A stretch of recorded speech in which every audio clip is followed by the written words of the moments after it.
ഇവളെ കൊണ്ട് ഭയങ്കര ശല്യമായല്ലോ. ഇവളെന്താ ചെയ്യുന്നത്? മാറി നിൽക്കാം,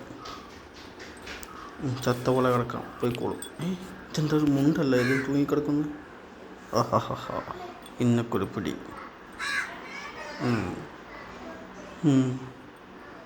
അതെ,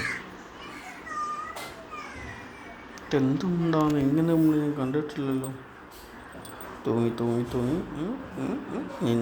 നിന്നെ പിടിച്ചൊരു വയ്യ ആക്കോടാ മുണ്ട്. ഇങ്ങോട്ട് വാ മുണ്ട്. എന്തൊരു ശല്യമാണ്. അയ്യോ മുണ്ട് കടിച്ച് ഞാൻ കടിച്ച്. ഇല്ലേ, കൈ കിട്ടുന്നുണ്ടല്ലോ, ഒട്ടിപ്പിടിച്ച കൈ. ഇങ്ങോട്ട് വാ മുണ്ട്. ആ മുണ്ട് കിട്ടുന്നില്ല. കളിക്കാൻ നോക്കിയോ?